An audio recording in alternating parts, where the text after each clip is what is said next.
Assalamualaikum warahmatullahi wabarakatuh.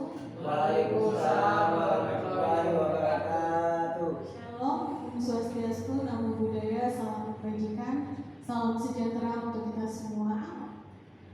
Yang terhormat Wakil Kepala Sekolah dan Kesiswaan Bapak Rustiansah SPD, dan yang saya hormati Bapak Ibu Guru semua. Pada kesempatan kali ini saya mengucapkan banyak terima kasih kepada Bapak Ibu karena hari ini sudah meluangkan waktunya untuk menghadiri pertemuan kita, yaitu membahas tentang modul 1.4 tentang budaya positif.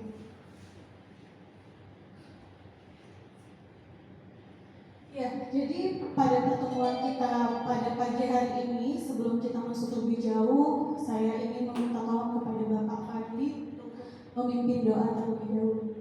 Pada Pak Menteri, saya persilakan.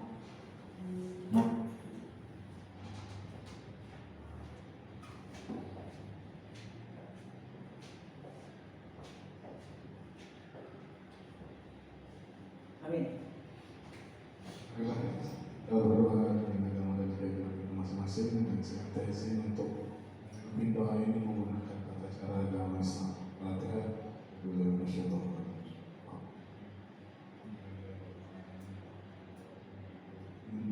Ya karena Allah ini kami bersolat mustaqim sallallahu alaihi wa sallam.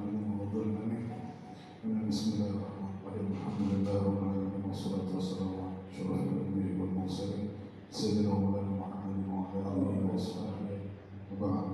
Allahumma shalli ala sayyidina Muhammad wa ala sayyidina Muhammad. Allahumma nawwir qulubana bi nuril hidayatika wa bi nuril hikmatika wa bi nuril ma'rifatika wa bi nur Muhammadin sallallahu alaihi wasallam.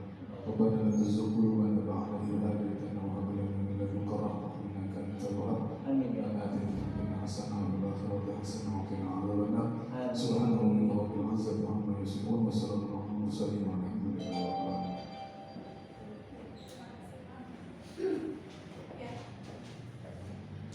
Bapak Ibu semua, jadi pada pertemuan kita hari ini, adapun tujuannya adalah diseminasi atau penyebaran pemahaman tentang pentingnya budaya positif di sekolah. Jadi yang mau kita bahas adalah seberapa pentingnya sih budaya positif itu diterapkan di sekolah. Untuk yang pertama kali, sebelum kita masuk pada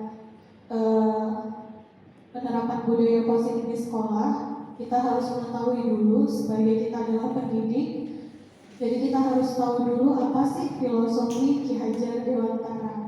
Bapak Ibu sudah mengenal Ki Hajar Dewantara ya? Berikut adalah fotonya. Beliau dikenal sebagai Bapak Pendidikan Nasional.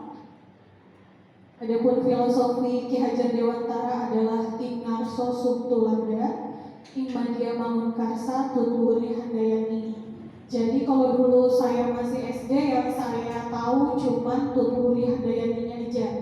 Itu nggak ngerti. Nah, saya rasa kalau Bapak Ibu semua di sini udah paham maksud dari Ingarso Subtulada, Imadia Mangunkarsa, Tuturi Handayani. Jadi kita sebagai guru, kita di depan memberikan teladan, yaitu Ingarso Subtulada. Jadi kita memberikan teladan. Kita harus memberi contoh kepada siswa-siswi kita, kepada murid kita. Nah, jadi saya pernah waktu itu ngajar di kelas 8. Di situ ada siswa yang saya tanya, kalau kalian disuruh memilih guru, kalian ingin seperti siapa? Nah, waktu itu ada murid laki-laki, dia juga memilih salah satu guru laki-laki. Saya tanya, kenapa mau jadi seperti bapak itu? Jadi dia mengutarakan pendapatnya bahwa bapak itu keren, bapak itu punya pemikiran yang cerdas. Nah, artinya dari contoh atau dari hal yang diutarakan siswa di sini bisa terlihat bahwa murid-murid kita itu memperhatikan bagaimana kita berlaku, bagaimana kita berkata-kata, bagaimana cara kita mengajar. Jadi di sini peran kita adalah sebagai memberi teladan. Nah, ketika di tengah kita memberikan semangat. Kemarin itu kita sudah mampu menjadi guru yang senantiasa memberikan semangat kepada anak-anak kita. Jadi kalau misalnya mereka sudah mulai semangatnya turun, kita udah kasih yel-yel lagi. Kemarin kita pakai yang siapa kita, 3 bahasa, cerdas, hebat, berkualitas, seperti itu ya. Itu salah satu cara kita untuk memberikan semangat. Kemudian ketika di belakang kita memberikan dorongan. Jadi ini kemarin contohnya seperti Bu Vena kemarin itu ketika anak-anak merasa, Bu, saya pengen maju dance. Nah, kita memberikan dorongan, kita mendukung.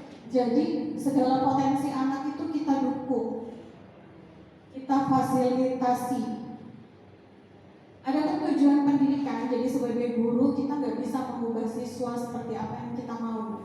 Tapi di sini kita memiliki tujuan untuk menuntun segala kodrat yang ada pada anak-anak agar mereka mencapai keselamatan dan kebahagiaan yang setinggi-tingginya baik sebagai manusia maupun sebagai anggota masyarakat. Jadi ketika kita mengajar, ini masih di jenjang SMP, kita nggak tahu anak-anak nanti akan jadi apa sih. Siapa tahu nanti ada anak-anak dari sini yang jadi presiden, yang jadi jenderal, kan kita nggak tahu ya Bapak Ibu ya. Tapi tugas kita di sini bukan mengubah mereka, melainkan kita menuntun. Ada 2 kodrat yang ada pada anak, yaitu kodrat alam dan kodrat zaman.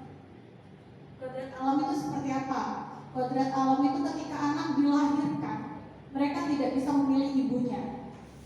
Ketika anak dilahirkan, mereka tidak bisa memilih agamanya, tidak bisa memilih sukunya. Jadi itu segala sesuatu yang memang anak-anak itu bawa dari lahir, dan kita tidak bisa mengubah itu. Itu adalah kodrat alam yang ada pada anak. Sedangkan yang dimaksud kodrat zaman, jadi kalau dulu saya masih SD nggak tahu, nggak ada itu yang namanya handphone. Taunya adanya cuma mesin tik dulu itu, komputer belum ada.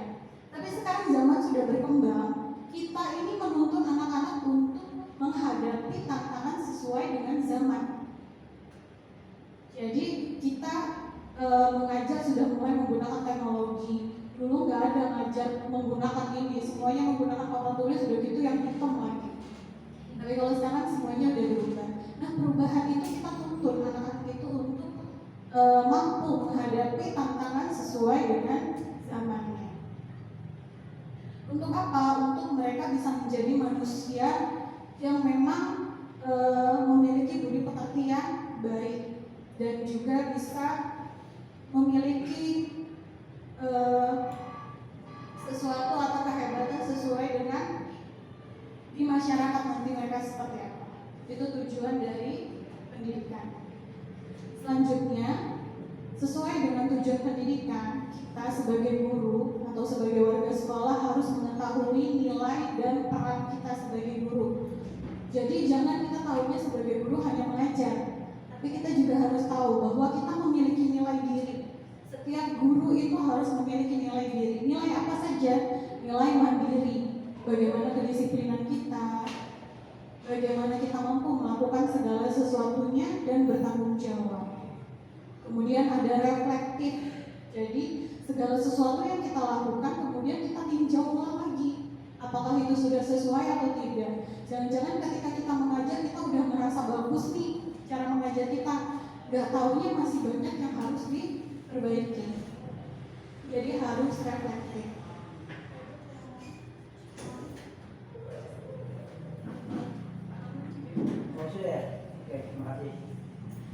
Ya, reflektif.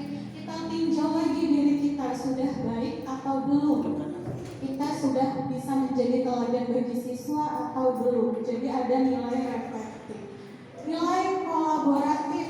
Nah, jadi seperti Bu Rafita, dia nggak bisa mengurus sekolahan ini sendirian.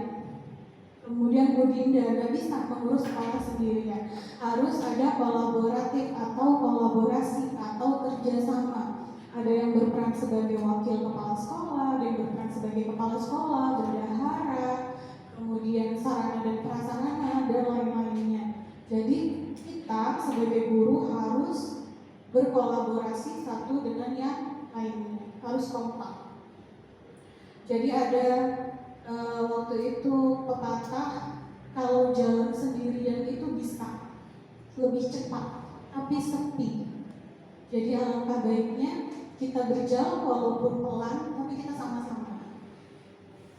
Kemudian nilai inovatif, bagaimana kita sebagai guru bisa selalu melakukan inovasi-inovasi, apalagi dalam hal mengajar. Jadi mengajarnya tidak monoton, tidak itu saja. Dan yang terakhir, ini yang paling penting adalah setiap hal yang kita sebagai guru lakukan harus berpihak kepada peserta didik.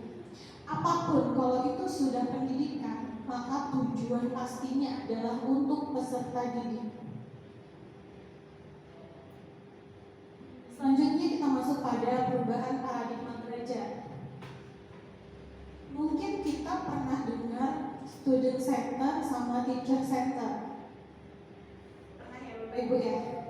Kalau student center berpihak kepada siapa? Siswa. Kepada siswa. Kalau teacher center, guru. Jadi yang sekarang ini kita lakukan sebaiknya yang mana? Yang teacher center atau student center? Student center, ya. Jadi kalau dulu saya tuh pernah waktu belajar di SMA benar-benar belajar merasa bosan karena apa? Gurunya ceramah aja. Nah sekarang itu udah nggak bisa kita gunakan karena kita sudah masuk pada paradigma baru. Bahkan kita masuk pada prinsip pembelajaran berdiferensiasi. Jadi kalau dulu kalau anak-anak inklusi itu hanya boleh sekolah di sekolah yang khusus inklusi. Kalau sekarang udah nggak bisa, kita udah sekolah umum sudah harus mau menerima siswa inklusi karena kita sudah ada poin pembelajaran berdiferensiasi. Jadi dalam satu kelas itu kita tahu kecerdasan anak yang mana. Jadi udah kita bedakan, tidak bisa kita samaratakan. Nah kemudian kita juga masuk pada tahap perkembangan untuk mewujudkan profil pelajar Pancasila. Nah jadi anak-anak itu harus merdeka belajarnya. Merdeka belajarnya bukan berarti guru kita nggak ngajar. Anak-anak kita kasih tugas terus mereka belajar sendiri, enggak. Tapi kita menuntut, seperti prinsip awal kita menuntut siswa untuk berkembang sesuai kodratnya. Anak-anak yang suka dance, ayo kita tuntut untuk dance. Anak-anak yang suka futsal kita tuntut. Jadi mereka berkembang sesuai dengan kodratnya. Kalau diibaratkan Ki Hajar Dewantara menyatakan bahwa kita ini guru sebagai petani. Jadi kita itu kalau kita menanam padi, ya jangan pernah berharap menjadi rambutan. Tugas kita ya udah kita kasih pupuk, kita rawat. Ketika dia mau jadi padi, kita harus pastikan kita ini nanti padi itu menghasilkan padi yang berkualitas. Oke, paradigma belajar yang berubah itu nggak bisa kita langsung ubah secara langsung, tapi secara perlahan-lahan. Jadi kita yang paling pertama yang bisa kita lakukan adalah mengubah pandangan kita sebagai guru. Jadi kita bukan lagi melihat bahwa kebutuhan siswa dengan kebutuhan kita sama, beda.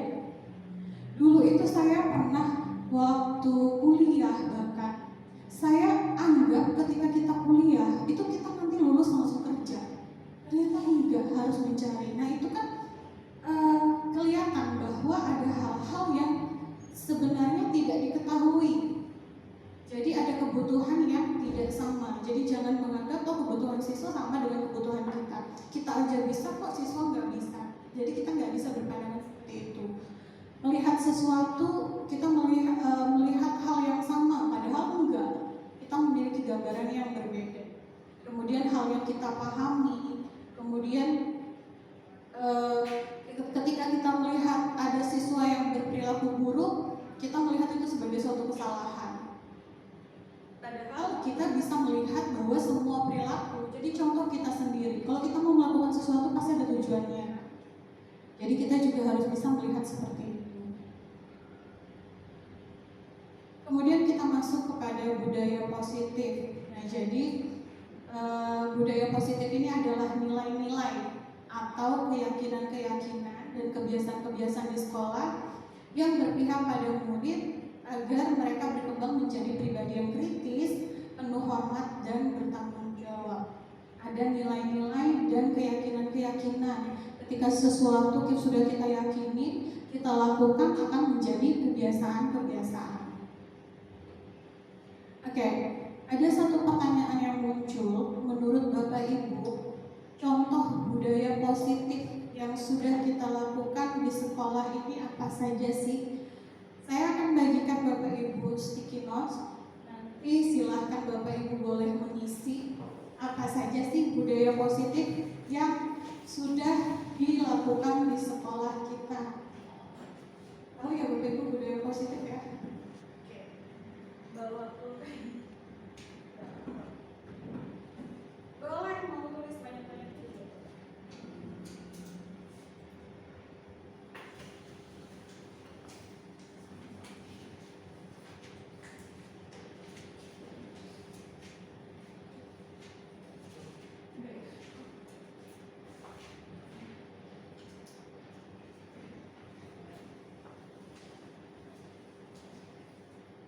Budaya positif di sekolah ini ya Bapak Ibu yang sudah kita terapkan. Boleh dituliskan satu, nanti kita tempel di sini. Saya mau lihat. Budaya positif banyak ya Bapak Ibu ya. Termasuk senyum, salam, sapa, sopan santun, gitu termasuk. Gotong royong, gitu termasuk.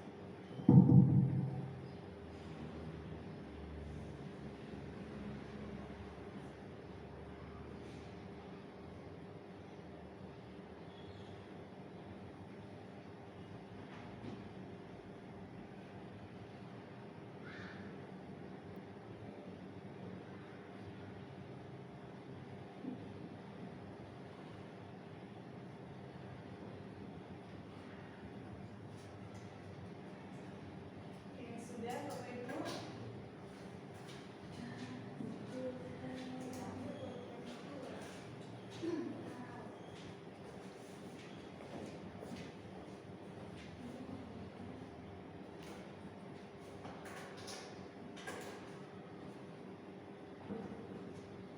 Sudah, kalau sudah saya akan ambil lagi.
Ya, Bapak Ibu, ini adalah budaya positif yang sudah Bapak Ibu tulis.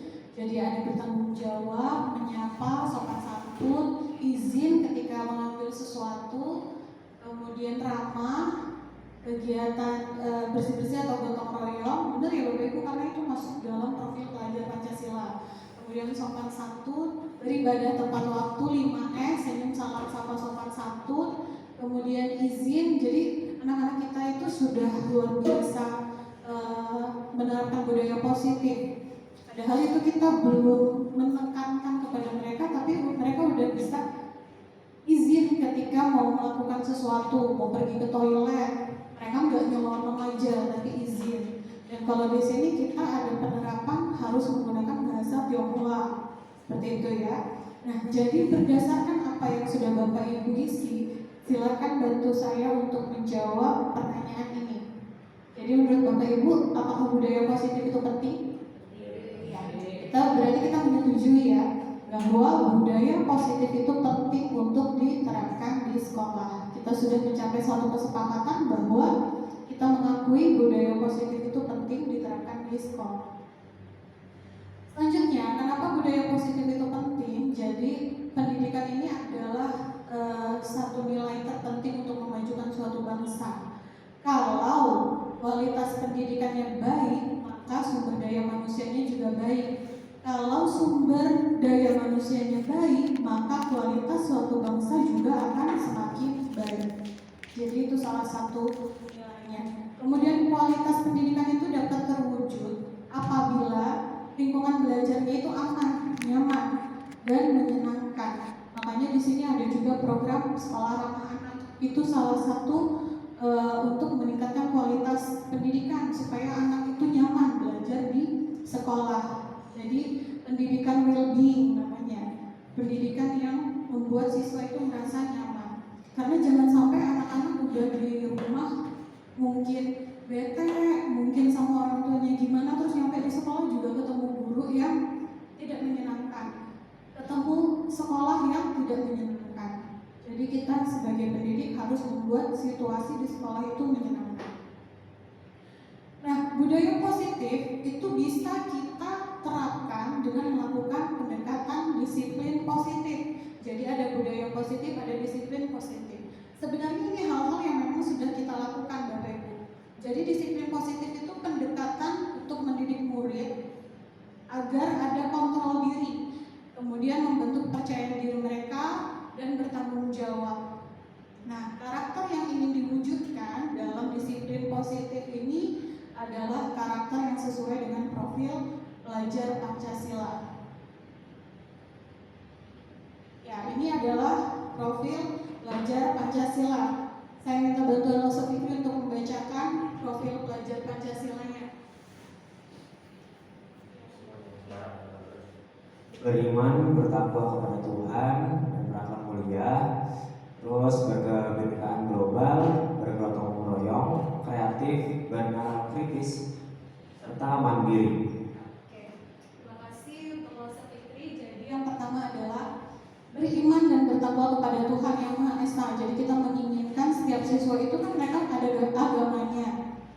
Kemudian kita membuat siswa juga taat, membuat siswa menjadi berakhlak mulia. Karena kalau mereka sudah punya kepercayaan diri bahwa mereka ini beriman, mereka mengimani, mempercayai bahwa setiap hal yang mereka lakukan itu disaksikan oleh Tuhannya, maka mereka nggak akan berani macam-macam. Nggak akan ada siswa kita yang nanti ke depannya korupsi, nggak ada. Karena mereka sudah memiliki iman, kemudian mereka berakhlak mulia. Berkebinekaan global, bagaimana mereka hidup dalam suatu masyarakat, mereka saling menghargai ras, agama, suku, bangsa. Kemudian bergotong royong, jadi mereka enggak hidup sendirian aja, tapi mereka juga mau berbaur, mau saling membantu. Lihat ada yang kesusahan, mereka membantu. Kreatif, kita mewujudkan siswa-siswa kita menjadi anak-anak yang kreatif, yang cerdas berpikir untuk menciptakan sesuatu. Kemudian bernalar kritis. Jadi banyak hal yang kemudian informasi-informasi yang mereka dapatkan ketika mereka tidak memiliki nalar kritis ini, maka informasi itu nggak akan sampai dengan benar. Makanya ada hoax yang seperti itu karena mereka kurang bernalar kritis. Nah, inilah yang ingin kita capai dalam profil pelajar Pancasila. Kemudian yang terakhir adalah mandiri. Ketika mereka mandiri, mereka akan bertanggung jawab terhadap apa-apa yang mereka lakukan, mereka sepakati. Ini adalah profil pelajar Pancasila. Dan saya yakin Bapak Ibu juga sudah mengetahui tentang profil pelajar Pancasila ini.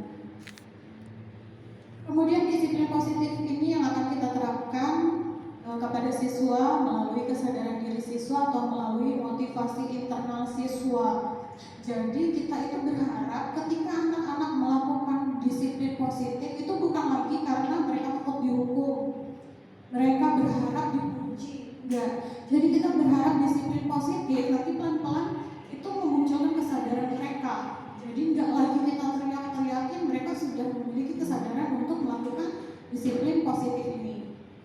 Sebagaimana ungkapan Ki Hajar Dewantara, kita merujuk lagi ke Ki Hajar Dewantara, di mana ada kemerdekaan, disitulah harus ada disiplin yang kuat.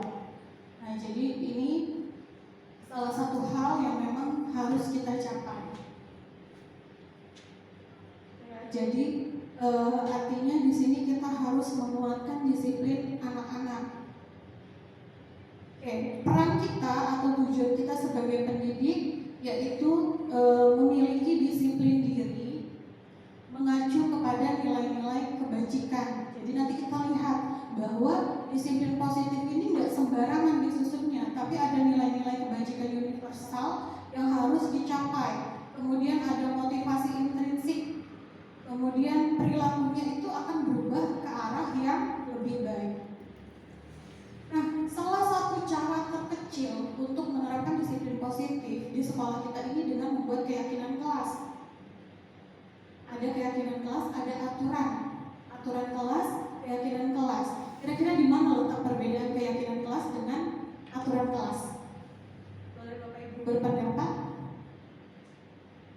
Keyakinan kelas ini adalah keyakinan yang dibuat bersama-sama oleh seluruh anggota kelas. Ada guru, ada murid. Kemudian nanti diharapkan adanya keyakinan kelas itu bisa meningkatkan disiplin murid. Dan disiplin ini muncul dari dalam dirinya. Apa bedanya dengan peraturan? Ada peraturan, ada keyakinan.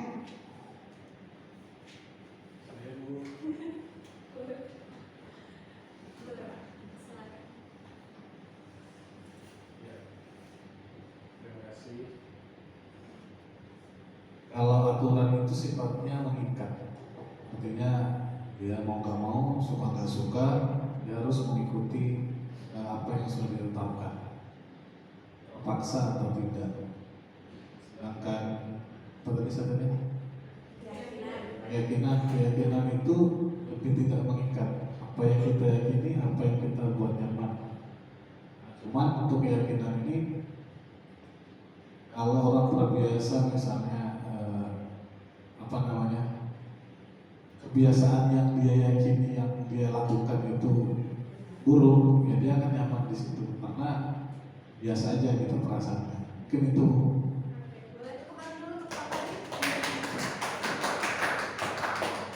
Biasa, terima kasih Pak Fadli. Jadi itu benar ya apa yang disampaikan Pak Fadli. Mungkin sedikit saya tambahkan. Kalau aturan itu sekarang kita pernah nggak membuat aturan sekolah, kita libatkan siswa. Ayo kita membuat aturan nih. Kamu maunya apa? Pernah ya. Tapi kalau keyakinan kita harus melibatkan mereka. Mereka maunya apa, kita maunya apa. Jadi ada peran masing-masing, ada tugasnya masing-masing, sehingga nanti diyakini bersama. Kalau dilanggar berarti ada sesuatu yang harus mereka lakukan ketika mereka melakukan pelanggaran tersebut. Kita lihat lagi. Jadi ini adalah contoh menyusun keyakinan kelas. Biasanya keyakinan kelas ini kalau universalnya itu wali kelas yang membuat. Kenapa? Karena wali kelas ini yang menjadi ibu atau orang tua dari satu kelas itu. Jadi menyusun apa nih keyakinan kelasnya yang perlu kita yakini bersama. Tapi sekarang udah mulai berkembang, seharusnya setiap guru bidang studi juga memiliki keyakinan kelas. Jadi ada sesuatu yang kita sepakati. Nah, keyakinan kelas itu sifatnya lebih abstrak daripada peraturan, jadi dia lebih rinci dan lebih konkret. Kemudian berupa pernyataan-pernyataan universal. Selanjutnya dibuat dalam bentuk positif. Misalnya, jangan membuang sampah sembarangan. Bisa diganti dengan kalimat positif? Seperti apa? Buanglah sampah pada tempatnya. Jadi kita kan mengetahui ya Bapak Ibu, kalau sudah kita bilang jangan, biasanya mereka akan lebih banyak melanggar. Nah, jadi kita sepakati kata-kata yang negatif kita ubah menjadi bentuk yang positif. Jadi nggak ada kata jangan, nggak ada kata tidak. Kemudian keyakinan kelas hendaknya ya nggak perlu banyak supaya mudah diingat dan disepakati. Contoh kemarin itu program literasi ya, Bu Rafita. Itu mereka tidak boleh membaca atau yang dibaca harus buku sastra. Kalau komik tidak diperkenankan. Nah, itu sudah masuk dalam keyakinan, itu mudah mereka ingat. Oh, kalau literasi berarti yang harus saya baca adalah buku yang sastra. Kemudian keyakinan kelas sebaiknya sesuatu yang dapat diterapkan ya, jadi harus semuanya diterapkan di lingkungan ini. Kemudian semua warga ada kontribusinya. Jadi mau ketua kelas, mau dia jabatannya apapun di dalam kelas tetap ada kontribusi. sebulan sekali kita tinjau ulang sudah sesuaikah kesepakatan kita ini atau ada hal-hal yang perlu kita perbaiki. Yang itu dinamakan refleksi.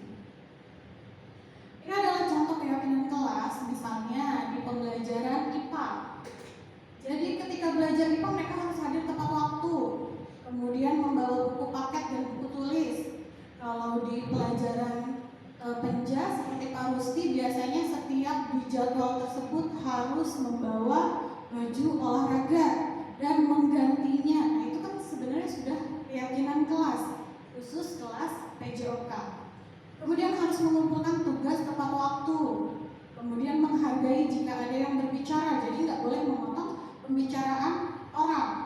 Terus izin menggunakan bahasa Tionghoa ketika mau ke toilet. Nah Bapak Ibu, sekarang kita mau buat satu kesepakatan bersama sebagai contoh. Bisa ya? Kita buat kesepakatan bersama, saya akan tuliskan di papan tulis kira-kira dalam kelas kita ini saja apa yang mau kita sepakati. Boleh Bapak Ibu berpendapat? Itu sudah 2000 orang nyari. Apa? Seperti itu. Menutup pintu sebelum masuk. Tidak boleh dibanting. Saat menutup pintu. Tutup pintu, berarti kalau kata positifnya apa? Ya, kesepakatan. Tutup pintu dengan tenang dan rapi. Tutup pintu dalam suara. Pintu pelan-pelan ya? Ya, pelan. Pelan-pelan. Udah diingat ya? Terus diizinkan nggak kita di dalam ruangan ini yang sekarang ini diizinkan makan minum nggak? Nggak. Sesuai kebutuhan. Makan boleh nggak? Tidak diizinkan. Berarti tidak, ini masih kata negatif, tidak makan di kelas. Kalau minum boleh nggak? Boleh, boleh. Boleh minum. Yang boleh diminum air apa? Air putih atau? Kalau teh, kopi boleh nggak? Nggak boleh. Boleh minum air. Air putih. Selanjutnya apa lagi?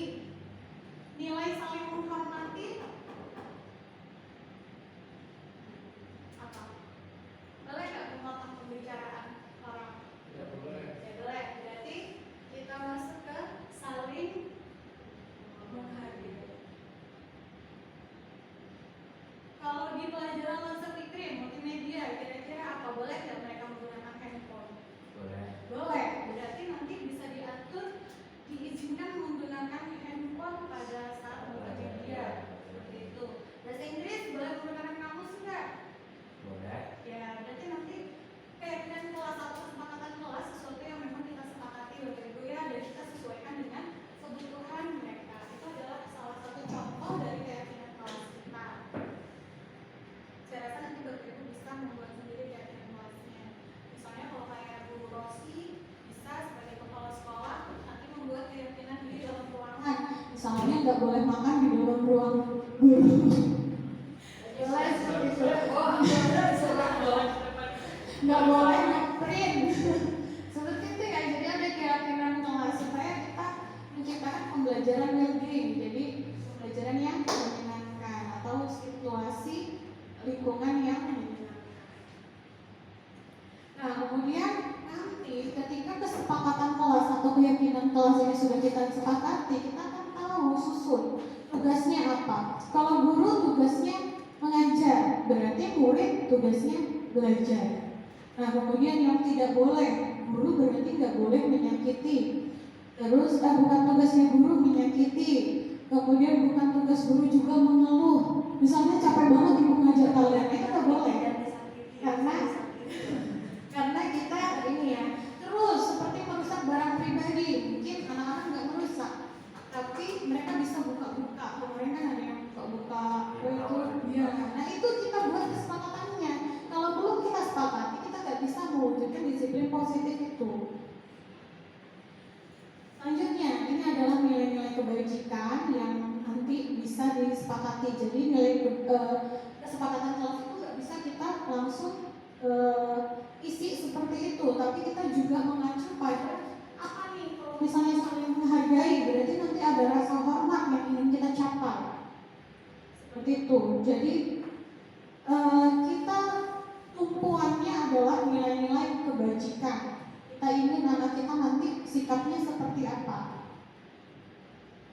Kemudian contoh ini, pendengar yang aktif. Jadi mereka ketika tidak boleh memotong pembicaraan, berarti mereka harus menjadi pendengar yang aktif. Bukan berarti nggak memotong pembicaraan terus mereka tidur. Nggak bisa seperti itu. Jadi itu benar-benar kita harus sepakati. Nah, ini adalah universalnya dari nilai-nilai kebajikan. Kalau dibacakan panjang, jadi nanti baca sendiri. Jadi ada komitmen, ada kreatif, berprinsip, bersahaja, jujur. Banyak ya Bapak Ibu nilai-nilai positif. Nah, kemudian selain mengacu kepada nilai kebajikan, kita juga harus tahu kebutuhan dasar manusia, bahwa setiap kita manusia ini memiliki kebutuhannya. Seperti saya sendiri, Bapak Ibu sekalian juga memiliki kebutuhan dasar manusia. Nah, murid-murid juga seperti itu. Jangan kita melihat mereka seperti robot yang mereka nggak punya kebutuhan, ngikutin maunya kita terus, nggak bisa. Jadi kita harus lihat mereka ini punya kebutuhannya apa aja sih. Ini adalah 5 kebutuhan dasar manusia kita semua ya Bapak Ibu ya. Jadi kita punya kebutuhan yang pertama bertahan hidup, harus makan, kita harus pakai pakaian, harus ada tempat tinggal. Nggak mungkin kan kita lontang-lantung di jalan. Jadi ini adalah kebutuhan bertahan hidup. Kita perlu kebutuhan kasih sayang dan rasa diterima. Jadi ketika kita ngomong, kalau nggak dipedulikan kan berarti ada kebutuhan dasar yang tidak terpenuhi. Jadi misalnya saya ngomong sama Bu Vena nggak mendengarkan saya, nggak pedulikan saya, berarti kebutuhan dasar saya nggak terpenuhi oleh Bu Vena. Selanjutnya penguasaan ini adalah harga diri. Jadi ketika mereka melakukan sesuatu, mereka ingin dianggap mereka menguasai itu. Jadi mereka perlu pujian, kamu hebat, kamu luar biasa, perlu seperti itu. Mereka sebagai ketua kelas perlu dianggap sebagai pemimpin, prestasinya perlu diakui. Kemudian kebebasan ini adalah mandiri. Mereka diberikan kekuasaan untuk memilih. Contoh kalau pelajaran IPA, bosan belajar di kelas, bisa nggak kita belajar di lab IPA? Mereka memilih. Mereka anak-anak yang memang sudah memiliki hak untuk memilih apa yang mereka mau. Kemudian mereka juga kebebasan itu mencoba hal-hal baru. Selain itu kesenangan. Jangan-jangan ada di sini Bapak Ibu yang ngajarnya itu benar-benar nggak ada ketawanya. Nggak bisa ya Bapak Ibu. Jadi nanti kebutuhan dasarnya nggak terpenuhi.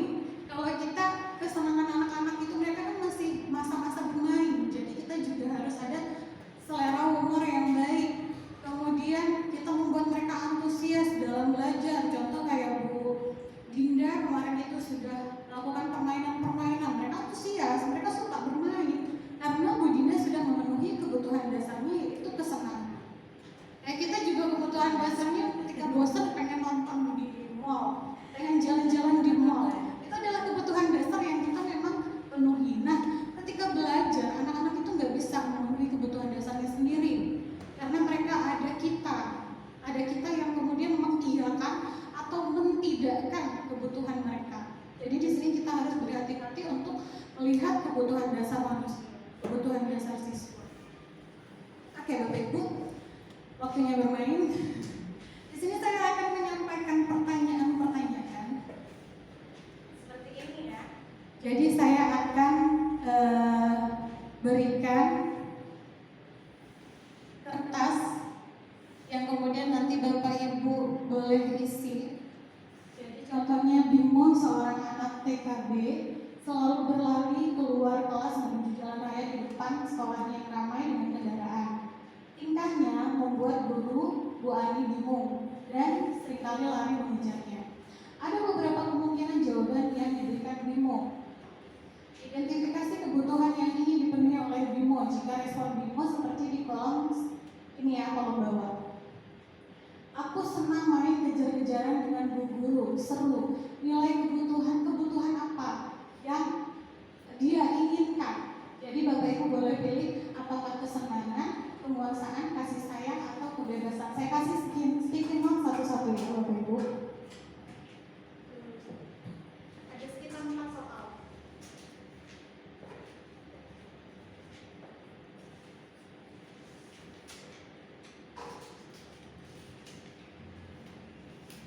Jadi kita buat cerita atau lihat?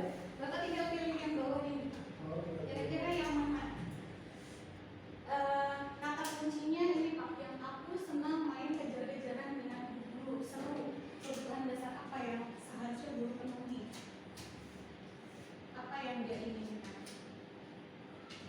Apakah kesenangan? Apakah penguasaan? Apakah satu? Apakah kebebasan? Apa aja? satu aja kayaknya. Iya, satu. Pilih satu. Ada kata kuncinya di kalimat. Ini untuk mengidentifikasi kebutuhan apa sih yang diperlukan anak itu. Oke, boleh diisi dan kemudian diangkat Bapak Ibu. Saya cuma mau lihat kesenangan. Oke. Kedua, kebebasan. Terus itu kesenangan, kebebasan. Kita lihat ya. Aku senang main kejar-kejaran dengan ibu guru. Oh, nggak ada jawabannya. Ya, saya sebutkan jawabannya ya Bapak Ibu ya. Kata kuncinya adalah senang. Berarti apa? Kesenangan. Lanjut soal yang nomor 2. Ada kata di bawah, ibu kejar aku karena ibu guru sayang aku. Berarti nilai kebutuhan dasarnya apa yang dia mau dipenuhi oleh guru tersebut? Ada kata kuncinya. Oke. Oke. Ya. Oke. Kasih sayang ya Bapak Ibu ya. Kita udah lihat di sini ada kata kuncinya. Ibu guru sayang aku. Berarti dia ingin mendapatkan kasih sayang. Lanjut soal nomor 3. Ibu lihat aku hebat kan Bu? Nah berarti itu apa? Dia ingin dilihat seperti apa? Seperti dia memiliki apa yang harus kita penuhi? Oke. Terus Fitri, Oke. Apa baru dijawab? Sebentar. Penguasaan. Ya benar ya Bapak Ibu. Jadi nilai yang kebutuhan dasar yang dia perlu kita penuhi adalah kasih sayang. Terakhir, aku bosan belajar mewarnai terus di dalam kelas. Ya bosan nih. Berarti nilai apa?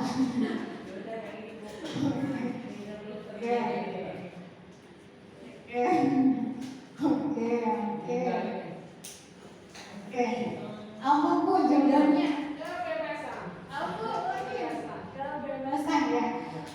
Jadi kebutuhan dasarnya adalah kebebasan. Nah, ini kita mengidentifikasi ini harus dengan benar Bapak Ibu. Jadi kita tahu apa sih yang dimau anak-anak.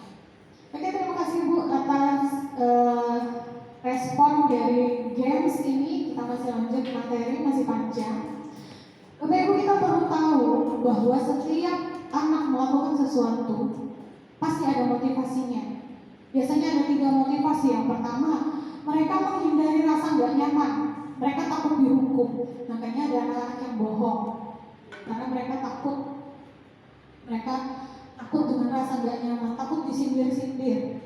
Kemudian motivasi yang kedua, jadi dia melakukan sesuatu, ada anak-anak yang melakukannya itu karena berharap dipuji atau mendapatkan imbalan. Jadi ada satu kasus, dulu itu ada seseorang yang dia itu melakukan sesuatu tanpa mengharapkan suatu imbalan. Tapi dari kita seringkali ketika dia melakukan sesuatu kita kasih imbalan terus. Lama-lama jadi apa? Kebiasaan kan ya. Jadi dia mulai mengharapkan imbalan ketika melakukan sesuatu. Motivasi yang ketiga, dia menjadi orang yang dia inginkan, yaitu menghargai diri sendiri dengan nilai-nilai yang mereka percaya. Nah ini adalah unsur yang terakhir, ini adalah unsur atau motivasi intrinsik dari dalam diri munculnya. Kalau yang dua ini dari orang lain, dia nggak nyaman, orang lain yang bikin dia nggak nyaman. Dia berharap imbalan, orang lain memberikan dia imbalan. Tapi kalau ini adalah bentuk penghargaan dia terhadap dirinya sendiri. Ketika dia jujur, dia bertanggung jawab, dia menghargai diri sendiri. Ya. Lalu bagaimana ketika budaya positif atau disiplin positif atau keyakinan kelas yang sudah kita susun itu dilanggar? Jadi contoh kemarin itu waktu hari Senin ada siswa yang seharusnya menggunakan rok warna putih, tapi dia menggunakan rok warna biru. Nah, respon kita seperti apa sebagai guru? Ini juga kita harus hati-hati. Karena pernah juga ada suatu kasus yang ketika kita salah menyikapi terhadap pelanggaran, justru gurunya dibunuh seperti itu. Ada ya, pernah kan? Ada filmnya juga. Nah, ini kita harus berhati-hati walaupun mereka masih siswa SMP, karena kadang-kadang luka batin yang ditimbulkan oleh kita ketika kita salah penanganan itu terbawa sampai seterusnya. Ada trauma. Jadi seperti apa sih kalau misalnya mereka melakukan pelanggaran disiplin? Kita perlu kenali 3 hal ketika mereka melakukan pelanggaran. Kita sudah kenal apa itu hukuman, apa itu konsekuensi, apa itu restitusi. Kalau saya waktu belajar, restitusi ini adalah hal yang asing. Jadi saya nggak tahu apa sih restitusi. Kalau konsekuensi saya tahu. Ketika kamu melakukan sesuatu, ya kamu harus membayar itu. Kalau hukuman, ketika dia melakukan sesuatu ya kita hukum, bisa kita hadik, bisa kita kasih mereka suruh aja di lapangan dan lain-lain. Jadi ada 3 hal. Nah, yang ketiga ini adalah proses menciptakan kondisi bagi murid untuk memperbaiki kesalahan. Kita lihat nanti lebih lanjut. Dilihat dulu ya Bapak Ibu. Jadi kalau hukuman ini terjadi secara tiba-tiba, kemudian mereka tidak dilibatkan, jadi satu arah aja. Yaudah mereka ribut, kita hukum. Tapi kalau konsekuensi, kita lihat 2 ini dulu ya, hukuman dan konsekuensi. Ini adalah bentuk monitor. Sedangkan yang ini terjadi secara tiba-tiba, biasanya hukumannya berupa fisik. Ini kata-kata kuncinya. Boleh, setelah ini kita mau ada permainan lagi. Jadi lihat ya Bapak Ibu ya. Oh ini saya punya kertasnya, biar dibaca dulu pelan-pelan. Baca singkat ya Bapak Ibu.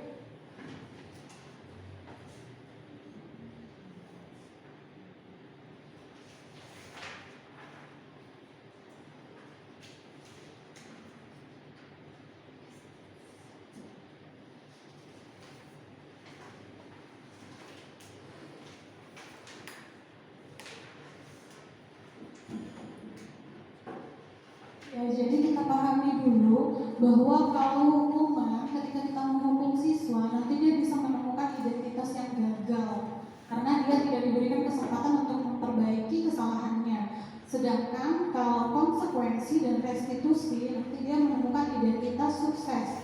Tapi hal yang paling diminta atau tanggung jawab sebagai guru adalah yang restitusi. Hukuman itu sesuatu yang menyakitkan. Konsekuensi, karena mereka sudah melakukan satu pelanggaran, mereka tahu apa yang harus mereka lakukan. Itu biasanya konsekuensi. Sama-sama membuat tidak nyaman. Kemudian yang satu korban mendapatkan keadilan, yang satunya korban merasa diabaikan. Mungkin supaya lebih paham kita langsung bermain ya Bapak Ibu ya. Kita seperti permainan ranking 1 kemarin.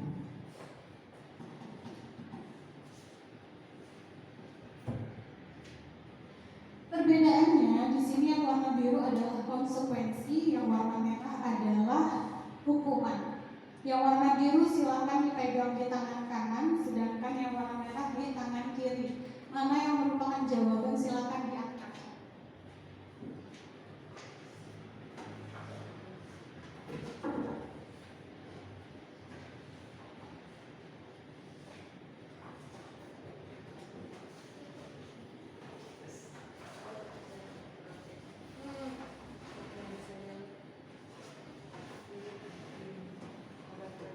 Jangan takut ya.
konsekuensi?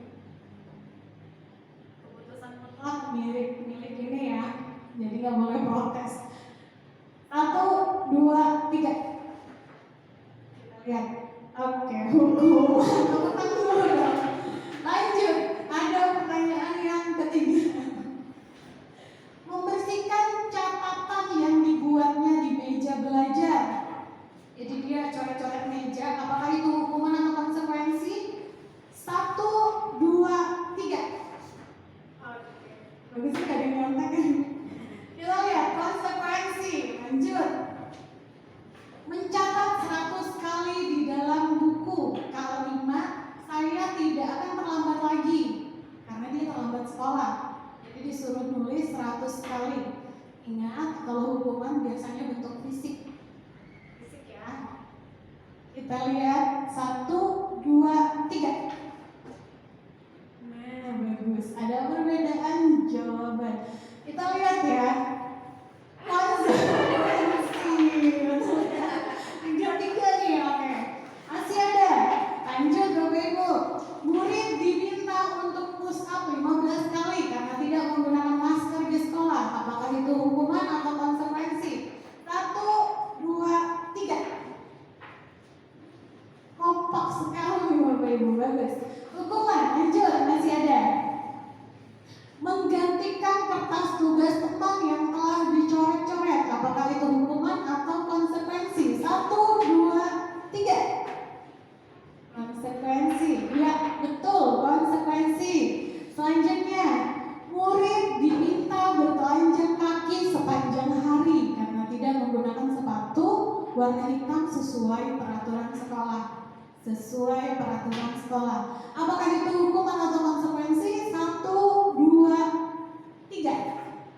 Oke, ada perbedaan. Kita lihat jawabannya hukuman. Lanjut.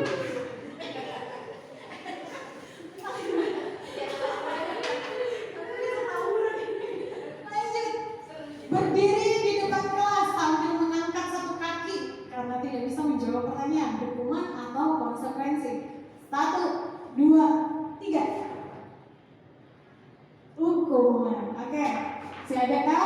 Membersihkan tumpahan air di meja tulis karena tersenggol pada saat belajar. Hukuman atau konsekuensi? 1, 2, 3. Nah, lihat konsekuensi, betul ya.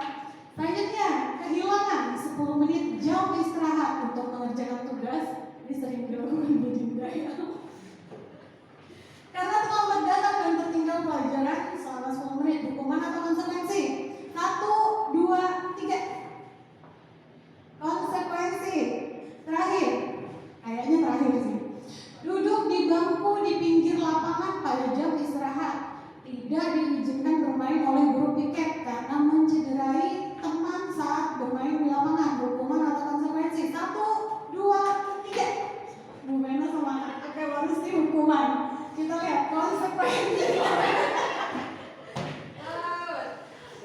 Oke, habis ya, tepuk tangan dulu Bapak Ibu. Jadi kita sudah lihat hukuman atau konsekuensi, kita bisa ketahui ya Bapak Ibu. Jadi kalau sesuatu tiba-tiba itu biasanya hukuman dan itu nggak baik bagi siswa. Tapi memang saya mengakui juga saya termasuk yang seringkali melakukan itu karena peraturan kita juga harus diperbaiki, keyakinannya juga harus diperbaiki. Selanjutnya ini adalah penghargaan. Jadi selain hukuman, siswa ketika melakukan sesuatu sebenarnya perlu dikasih penghargaan. Tapi kita lihat ternyata ada satu penelitian yang menunjukkan bahwa ketika kita melakukan memberikan penghargaan itu ada beberapa hal yang terjadi. Yang pertama, penghargaan itu pengaruhnya hanya pengaruh jangka pendek dan jangka panjang.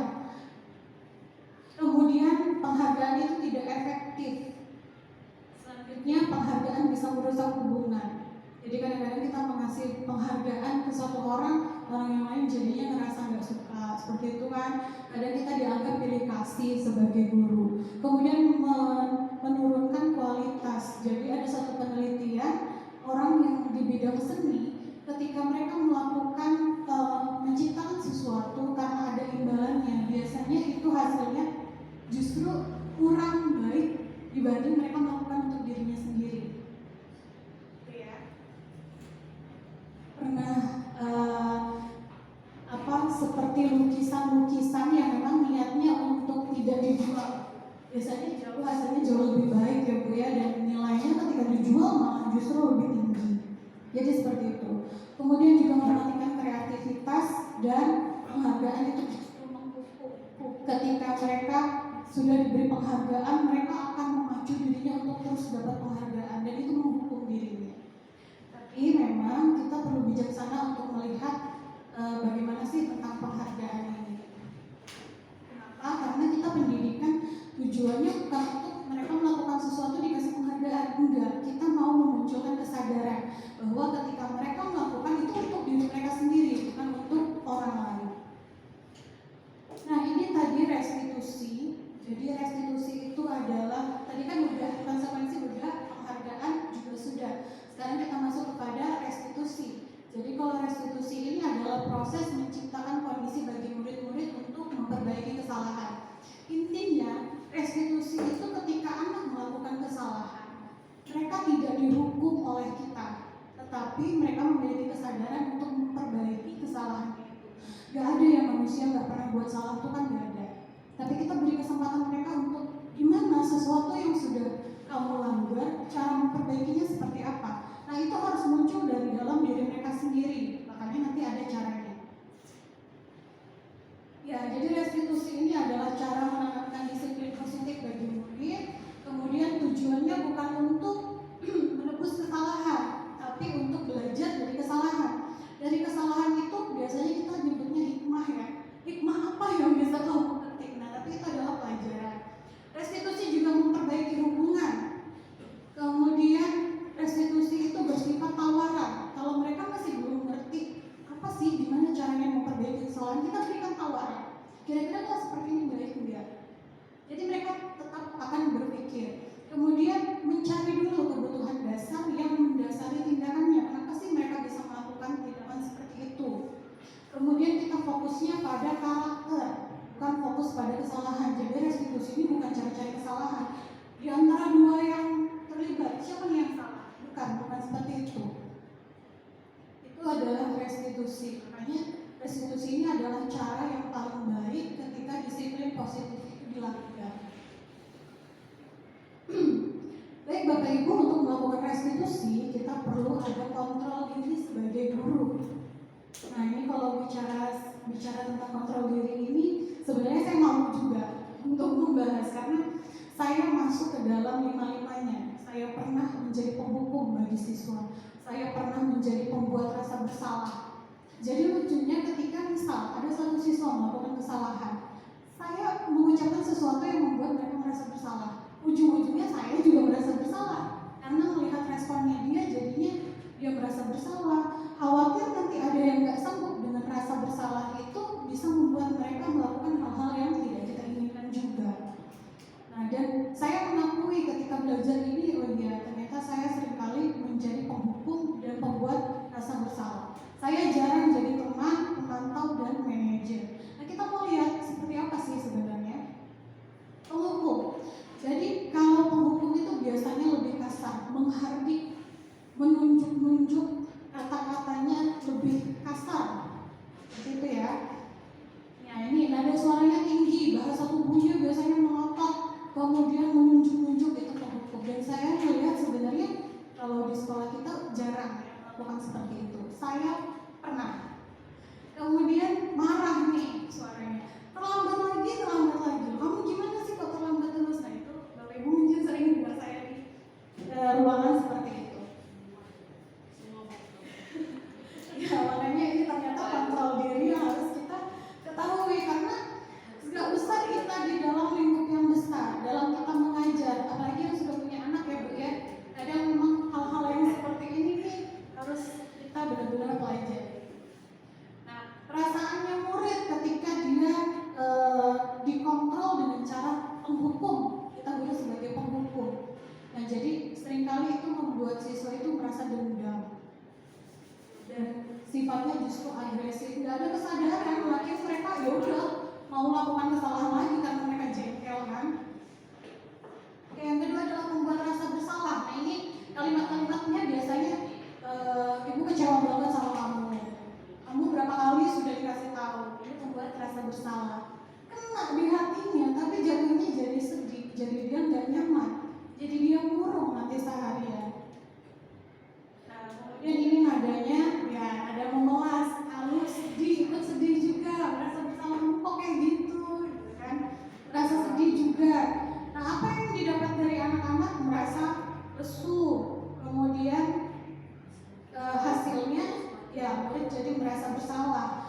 merasa sudah mengecewakan.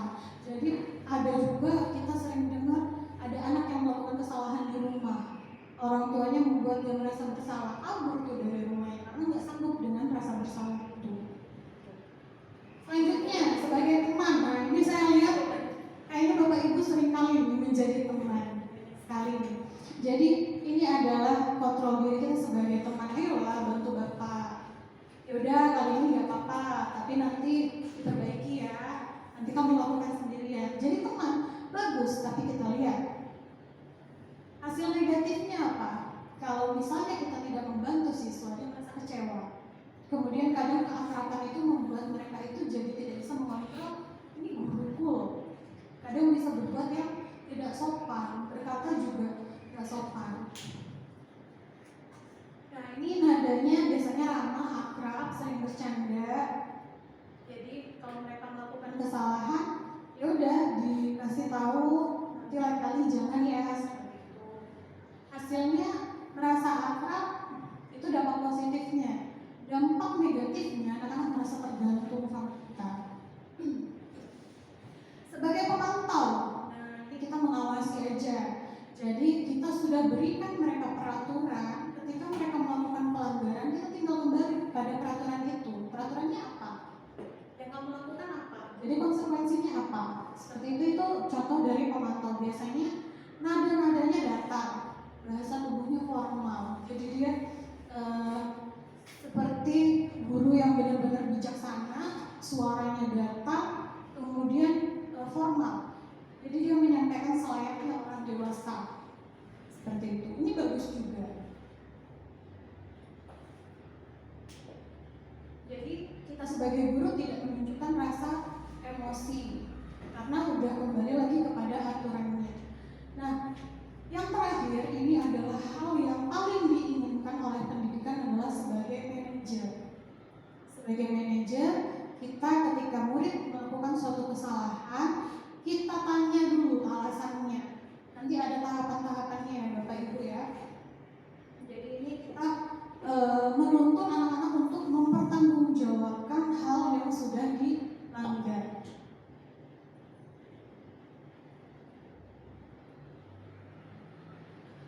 Nah, jadi kita sebagai manajer, kita membimbing murid untuk mengatur dirinya. Dan kita nanti membuat murid itu kembali kepada kelompoknya dengan menjadi lebih kuat. Contoh, ketika anak-anak di kelas melakukan suatu kesalahan, banting kursi misalnya, pasti kan dia dianggap aneh oleh lingkungannya. Dia pasti akan dibilangin, kenapa sih anak itu? Nah, terus dilaporkan ke gurunya. Kita mengontrol mereka itu dengan kontrol diri sebagai manajer. Ketika kita lakukan itu, nanti anak-anak menyadari kesalahan mereka.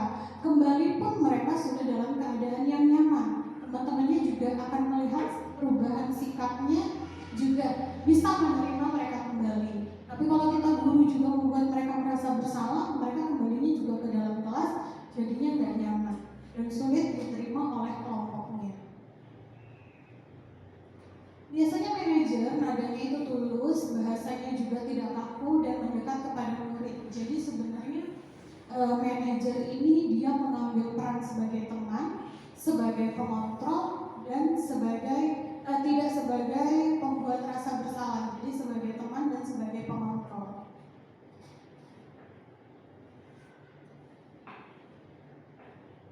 Nah, jadi ini sikap kita sebagai murid. Jadi kita nggak perlu marah, tidak perlu meninggikan suara, tidak perlu menunjuk-nunjuk, jadi nggak perlu galak-galak. Tapi dikembalikan lagi kepada mereka bagaimana cara mereka memperbaiki kesalahannya. Ini adalah segitiga restitusi. Jadi ini merupakan tahapan-tahapan yang harus kita lakukan ketika kita mau, misalnya ada kasus, kita mau menangani, kita harus tahu dulu segitiga restitusinya. Jadi yang pertama yang harus kita lakukan adalah menstabilkan identitas. Contoh kontrolnya adalah ketika mereka datang, kita tanya dulu. Tadi kan kita sepakati bahwa ketika siswa melakukan sesuatu tentu ada hal-hal yang memotivasi atau ada kebutuhan dasar yang tidak dipenuhi atau ada alasan kenapa sih mereka melakukan itu. Jadi kita cari tahu dulu, jangan langsung kamu begini enggak. Kita cari tahu dulu. Kemudian kita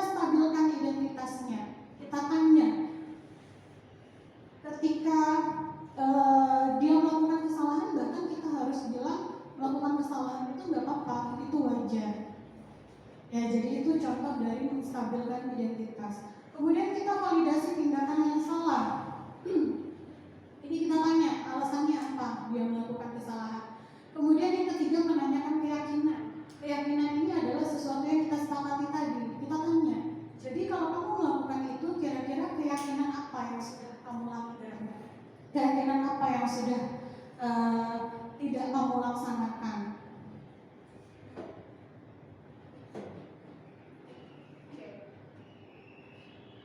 Habis Bapak Ibu ya, tapi di sini saya masih ada studi kasus sedikit. Setelah ini baru kita tutup. Jadi saya akan bagikan Bapak Ibu kertas dan ada pertanyaannya di situ. Silakan kita diskusikan bersama. Kira-kira seperti apa penanganannya. Jadi ada satu kasus tentang seorang guru. Dia menangani suatu kasus dengan caranya. Kira-kira tanggapan kita seperti apa?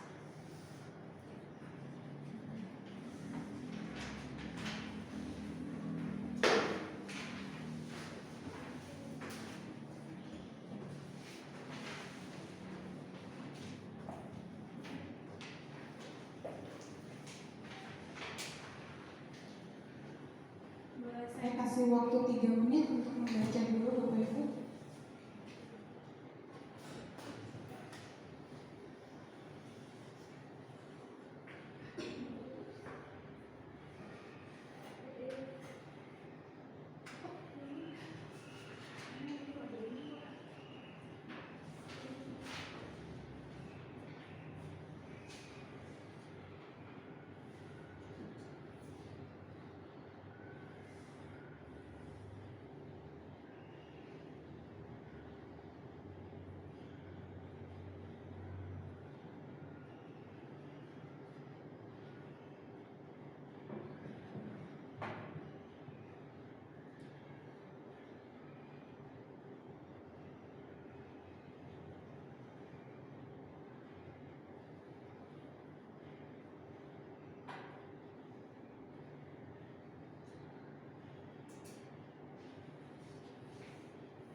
Bapak Ibu sudah dibaca?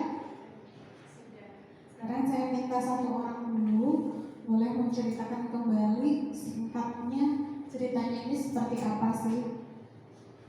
Bu Rafita ya.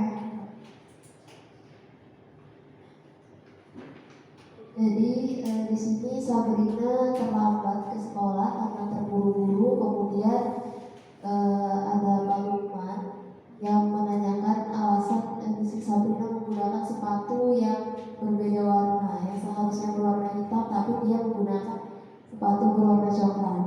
Dan di sini Pak Lukman memberikan bersikeras kepada Sabrina untuk mengikuti peraturan sekolah. Dan karena Sabrina di sini melanggar peraturan, Pak Lukman memberikan hukuman kepada Sabrina dengan tidak mengenakan sepatu selama seharian di sekolah. Terima kasih, Bu. Kita boleh tepuk tangan Bapak Ibu untuk ya. Jadi itu tadi sedikit kisahnya ya, kisah tentang Pak Lukman dan Sabrina. Kira-kira untuk menjawab nomor 1, posisi apa sih yang diambil oleh Pak Lukman? Apakah sebagai penghukum? Apakah sebagai teman? Pemantau? Pembuat rasa bersalah? Atau manajer? Kalau manajer mungkin nggak? Nggak mungkin. Oke, jadi apa Pak? Penghukum Ibu. Iya, sebagai penghukum setuju ya Bapak Ibu. Kenapa alasannya kok bisa kita lihat? Oh ini Pak Lukman sebagai penghukum ya. Kenapa? Apa Pak? Ya, Bu kita. Jadi Pak Lukman ini menjadi penghukum karena hukuman yang diberi ini sepihak, tidak melibatkan siswanya. Jadi siswa ini tidak diberikan kesempatan untuk memberikan solusi dari kejadian ini. Terima kasih. Boleh tepuk tangan dulu untuk Ibu Dinda. Boleh ya. Jadi kita menyetujui bahwa Pak Lukman ini mengambil sikap diri sebagai penghukum. Nah, kira-kira kalau sebagai manajer seharusnya yang dilakukan Pak Lukman apa? Dalam kasus ini, andai kata dia sebagai manajer, seharusnya dia seperti apa? Kita lihat ya Bapak Ibu, di sini ada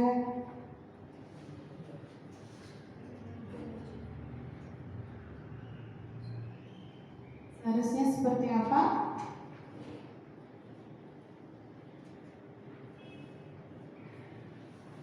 Yang dilakukan pertama kali ketika andai Pak Fadli adalah Pak Lukman, yang Bapak lakukan pertama kali ngapain? Iya, menanyakan alasannya kenapa aku menggunakan sepatu berwarna coklat. Nanti dia pasti cerita, oh saya bangun terlambat. Iya, benar Pak Rusdi. Jadi pasti ada alasannya ya, kenapa sih dia melakukan seperti ini. Nah, kemudian kita perlu yang kedua adalah validasi tindakan yang salah. Jadi kita membuat mereka mengetahui dulu kira-kira itu salah atau tidak. Jadi perlu divalidasi dulu, kemudian kita tanyakan keyakinannya. Kemarin kita yakini apa? Oh, kita yakini harus menggunakan sepatu hitam. Jadi berarti ada yang dilanggar. Kemudian kalau sudah kita lakukan itu, kita tanyakan lagi kepada Sabrina, kira-kira solusinya apa? Kalau dia kemudian mencari solusinya, Pak, solusinya saya tidak menggunakan sepatu deh. Nah, berarti kan itu keinginannya dia. Kita harus iyakan, jangan kita bilang enggak. Kalau itu masuk akal, masuk logika, boleh kita mengiyakan keinginannya. Karena itu sebagai bentuk pertanggungjawaban Sabrina atas hal yang dilanggar. Dengan begitu dia akan lebih berhati-hati lagi. Besok dia akan bangun lebih pagi supaya dia tidak terburu-buru. Nah, ini tugasnya Bu Rosi. Kira-kira kalau Bu Rosi sebagai kepala sekolah melihat apa yang dilakukan Pak Lukman, kira-kira bagaimana Bu? Pertama pasti akan menegur lalu akan membina lagi, akan dikasih pengertian lagi dengan bagus supaya perlakuan dia terhadap siswa itu tidak sepihak, kasih sama-sama saling pengertian. Tepuk tangan dulu untuk Bu Rosi. Benar ya. Jadi kita juga di sini selain tugas kepala sekolah, ketika memang nanti ini sudah karena sudah kita pelajari ya Bapak Ibu tentang restitusi, jadinya nanti ke depannya ketika ada pasti siswa kita akan melakukan pelanggaran. Kita tidak mendoakan, tapi hal itu pasti terjadi. Nah, kita sebagai guru saling mengingatkan siapapun itu ketika sudah melakukan suatu restitusi, kita ingatkan lagi langkah-langkah yang sebenarnya harus dilakukan. Yang paling basic, yang paling pertama pasti kita tanyakan alasannya. Kenapa sih? Karena kita meyakini bahwa segala sesuatu yang dilakukan oleh manusia tentu ada alasannya. Demikian Bapak Ibu, sebelum kita tutup saya mau minta satu orang untuk bisa menjelaskan hal bermakna apa sih yang sudah didapat dengan pertemuan kita pada hari ini. Misalnya yang tadinya tidak tahu menjadi tahu. Boleh diceritakan sedikit sebagai review pembelajaran kita hari ini. Siapa Bapak Ibu? Langsung diterima. Mungkin bisa ada 7 orang. Jadi selamat pagi, terima kasih atas kesempatan kita.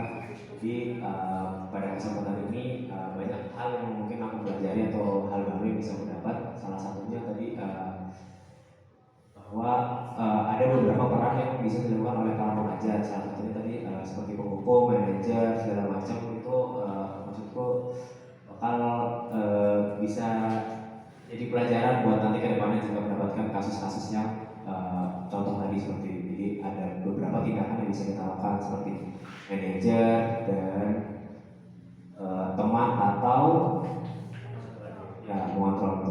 Jadi mungkin hal-hal seperti itu yang baru saya dengar dan saya dapat. Terima kasih. Oke, terima kasih. Saya pikir boleh tepuk tangan dulu. Jadi seperti itu ya Bapak Ibu, jadi diharapkan dengan adanya berbagi praktik baik tentang budaya positif ini kita sama-sama mengetahui basic-basicnya, walaupun sebenarnya ini nggak bisa sesingkat ini, tapi sambil kita praktik nanti kita akan tahu seperti apa sih langkah-langkahnya. Dan di sini juga saya mengucapkan banyak terima kasih atas keluangan waktu Bapak Ibu menghabiskan 1 jam lebih bersama saya. Semoga nanti kita ada kesempatan lagi untuk melakukan pertemuan seperti ini, karena kita sebagai guru kita juga harus bisa menyadari bahwa sebagai manusia kita harus belajar sepanjang hayat, tidak bisa berhenti sampai di sini. Untuk membuat siswa mampu menghadapi tantangan sesuai zamannya, kita juga harus menantang diri kita untuk bisa menaklukkan zaman ini sebagai bekal bagi siswa kita semua. Boleh tepuk tangan untuk kita semua Bapak Ibu. Ya, jadi di sini saya mengucapkan permohonan maaf apabila ada kesalahan yang saya lakukan selama penyampaian. Terima kasih. Selamat pagi. Siap.